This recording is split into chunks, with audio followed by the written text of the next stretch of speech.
Here we have an editor in his natural habitat. He has just about finished his project, looking proud and pleased. There is one final step. Just add some background music. Hello ladies and gentlemen, my name is Crazy Wisebeast. Welcome to my channel again.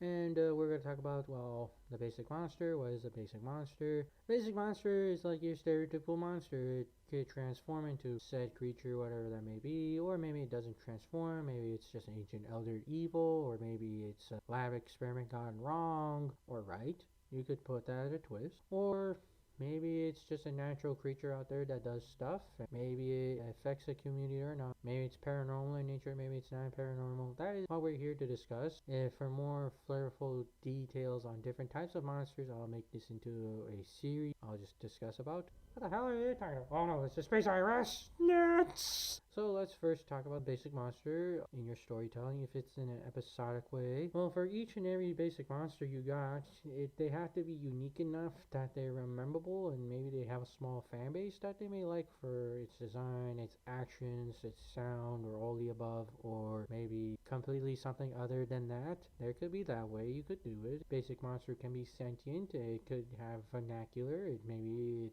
has very good vernacular. Maybe it has just basic ass words. It just speaks, or maybe it has more like a 10 or 11-year-old vocabulary, whatever language you speak in said country, and it has that kind of vocabulary, and you want to make it in such a way that it's believable, but yeah, it's more menacing, doom and gloom. But this makes more sense in a Halloween video. Yeah, it would, but guess what? I hiding from space fucking IRS. Now shut up. Blew up a highway in space. So what can you do? Well, for your monster, you gotta go and make sure it's believable enough in your story. If it's episodic, there has to be a reason where it came from, what is its problem, what is the protagonist gonna do about it, and what are the reasons to put it down, or maybe not put it down, maybe convert it, or maybe not to convert it, maybe to be sympathetic, believe it when it's free, maybe it's not free, it's kind of free, but now the people have to go and protect it because maybe it's the last of its kind, or maybe the first of its kind.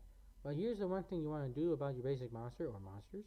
Yes, it could be the last or first of its kind, or maybe it can be one of a member of a whole different genus or species, but generally they do their own thing and they're usually not that often impacted in their surrounding environment or by their own actions they are impacted with. They just do things in their own way, and it's either good or bad, or nobody knows about it because nobody's seen or heard of it. And it doesn't mean you have a valley full of sand and maybe some rocks. Doesn't mean the valley doesn't contain life and you don't know what the life is doing. You just haven't discovered what the life has survived in the valley and how long has it been doing so, and what is its particular niche role, or if it even fills any niche whatsoever. Or you can just go watch my paranormal videos about monsters and stuff like that, starting with my Trunco. But we're not here to self-promote. For your basic monster, if you're going to go episodic, you might want to make it in such a way, a couple different ways. Option A, it was created in the lab, or maybe in a wizard shop or something like that. God, that's a lot of lead I ate. Made in a particular purpose to stop the hero, or maybe to screw around a nation, or maybe some particular area where people specialize. It could be the stock market, maybe it could be a farmer growing food, or maybe it could be water. But the monster rebels, and maybe it does its own thing that the master never knew it could do. Either it goes following one of two ways. A, it's unbelievably worse than the antagonist you had before, and the protagonist and antagonist have a reason to team up with. Or B, which falls in a couple more different categories, doesn't become destructive for some reason. It becomes a helpful member to the community, or children, or maybe to elderly people, or maybe to helpful to maybe the protagonist's family members, or maybe it's helpful for the environment,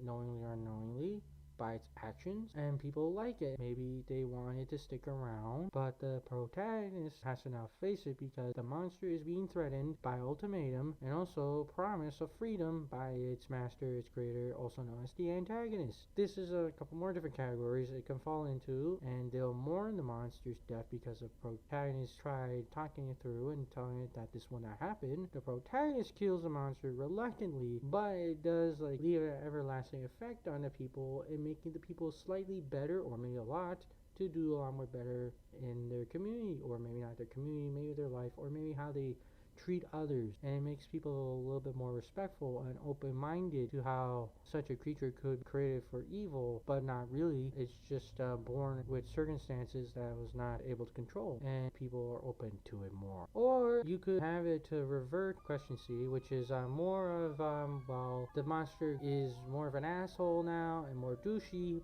but it doesn't mean it that way.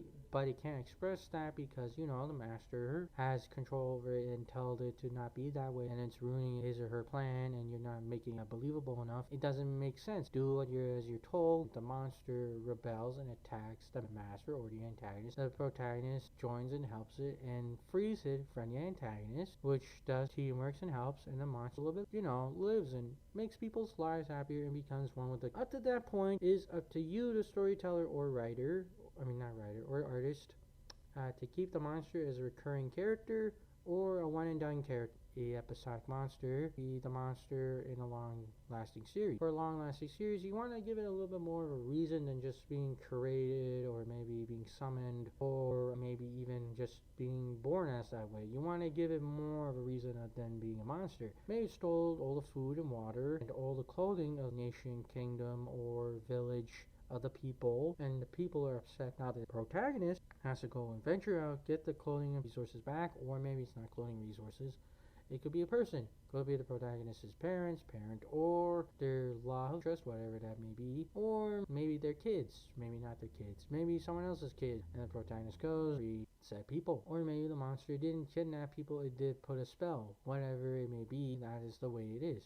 Or the monster invaded a neighboring nation, or your nation, the protagonist's, and now you have to go and solve that problem in such a way that makes people interested more and makes people love the monster, but also likes the protagonist, but a bit more ending conclusion feels right. So how do you do this? Well, when it comes to the ending conclusion of that, you want this first to have the beginning to be nice, sweet, and also understandable and crystal clear. And for the journey, you want this to make sense. You want the hero from the beginning, or protagonist, to have a basic run of power level, and over time builds up strength, knowledge, and wisdom, and you make the monster more believable, more dangerous, or a bit unpredictable, which is also just as dangerous, and in such a way that makes sense, makes people more interested into the deal of the monster.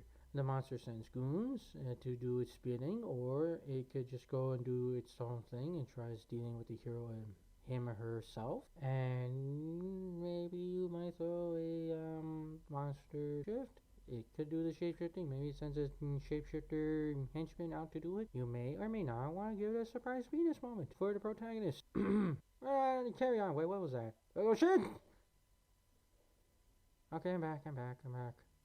So maybe it sends henchmen that are not able to shapeshift. Maybe it sends bounty hunters, assassins, and all that after the protagonist, and the protagonist defeats it, and the monster finally ends up showing its true face. It's finally there to end the hero, and you show it that maybe it's a force of nature, maybe not, more like a street level threat, or maybe a city level threat. What is a city level threat? It's just more destructive. It destroys entire cities. Country level, same thing, same basic premise, in such a way that it shows its destructive capabilities and such that it also just doesn't seem unbelievably unstoppable, but also in such a way you gotta give it specific weakness. So let's just say the monster is unholy. It's not a natural being created by the laws of physics and stuff like that, or by nature. It's more unholy. It used to be a creation of God or gods, and its weakness is a particular element or elements, or it's weak against holier object, whatever that might be. It could be a sword, an axe, or it could be a spear, or a potion, whatever it might be. It could be used. Or it could also be some sort of jewelry as well. And this could be affecting the monster. This could show a more drastic weakness overall, and it could be defeated. Usually when it comes to your monster, when it's weakness, you want it also to be defeated in such a way that it makes more sense and people like it, and it actually, people also justifiably say that makes sense within the rules and boundaries said by the story. Because if you pull a 180, well not even 180, 1 fuck 80, it doesn't make sense. It's bullshit. It's complete retardedness. Also what categorizes a 1 fuck 80 is also the power of friendship. So you want it to be believable but not bullshit moment in such a way that people just hate it outright.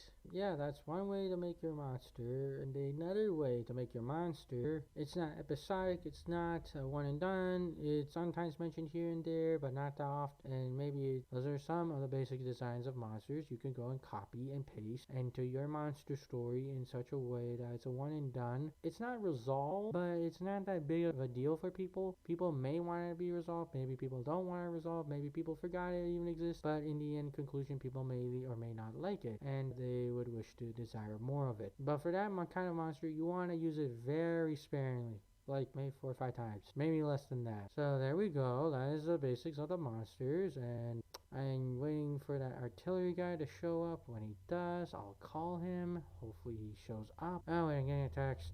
He's in space Muhammad Ali zone. No, I want him to be in space Brooklyn.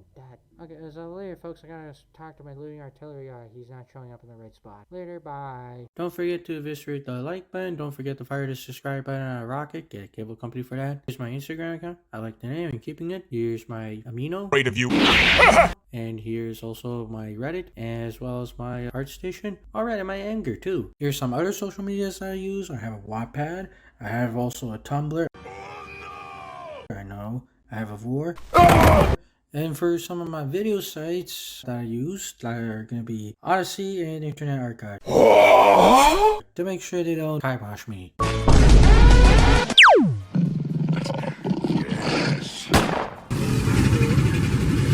Let's go already!